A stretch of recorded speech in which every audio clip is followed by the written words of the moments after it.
আমার ঘরে গিয়ে তুমি কোনোদিনই সুখী হতে পারবে না। সুখ শুধু কি পয়সাতে? ভালোবাসার কোনো মূল্য নেই? আমাদের মতো গরিবদের ভালোবাসতে নেই। এটা কাব্য কথার গল্প নয়, বাস্তব বড়ই কঠিন শ্রাবণী। ওই রে কি রে, তুই ভালোবাসা শিখেছিস তাই না? কেন বাঁচতে যদি চাস এই গ্রামে আর কোনোদিন আসবি না। এ তোমরা কি বলছো? আমি তো কিছুই বুঝতে পারছি না। সালমা, সালমা, কি রে শ্রাবণী তুই? জানিস সালমা, কদিন শাহিন আসেনি তো, মনটা খুব খারাপ করছি। চ না ওদের বাড়ি থেকে একটু ঘুরে আসি। ওদের বাড়ি তো নদী পার, কিনা নাই জানা নাই। ও পারে কি কাউকে জিজ্ঞাসা করলে তো বলে দেবে। ঠিক আছে চ তাহলে। তুমি একটা ছেলে হয়ে এইভাবে হাত পুড়িয়ে রান্না করছো। তোমরা আমার এখানে? তুমি সরো তো। আচ্ছা তুমি আমাদের গ্রামে যাও না কেন? জানো না আমি তোমাকে একটু না দেখলে থাকতে পারিনি। কি করে যাবো বলো? তোমাদের গ্রামের ওই বিশু আমাকে খুব আর বলেছে আমাদের গ্রামের খবরদার আসবিনি। আমি আর তোমাদের গ্রামে কোনোদিন যাব না। তাহলে আমাদের ভালোবাসার জ্বলন্ত প্রদীপ নিভে যাবে? তা আমি হতে দেব না। আমি আর বাড়ি যাব না, এখানেই থেকে যাব। তোমার সঙ্গে তোমার বিয়ে হয়নি। তাহলে যেটা ঠিক সেটা করো। আচ্ছা ঠিক আছে।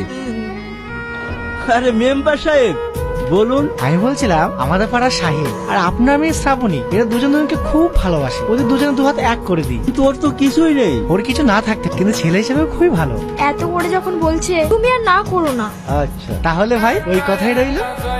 শ্রাবণী, এই ব্যবসা করে দিনটাই চলবে, আর কিচ্ছু করতে পারবো না। এখন আছি দুজন, আমাদের ছেলে পিলে হবে, ওদের ভবিষ্যতের জন্য তো কিছু করতে হবে।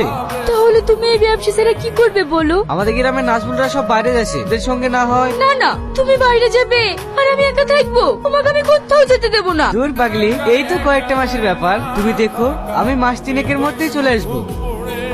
বিশু, তোর মনটা খুব খুশি খুশি লাগছে। কি হবে না? তোর শ্রাবণ এখন তোর অপেক্ষায়। এ তুই কি বলছিস? বোনকে একা রেখে শাহিন বাইরে গেছে, বাড়িটা একেবারে ফাঁকা।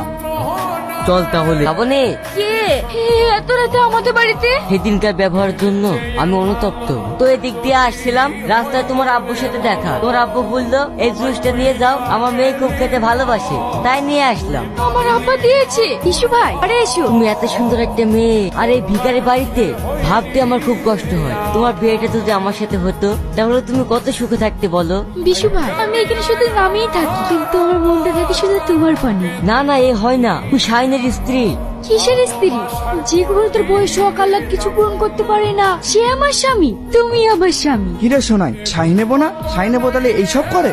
কি রে, তোরা কি নিয়ে হাসাহাসি করছিস? তোর তো এখন বিশাল ব্যাপার রে, চারিদিকে ইনকাম। তোরা এসব কি বলছিস? এদা দেখ, যাকে আমি এত বিশ্বাস করতাম সে আছে এসেছে।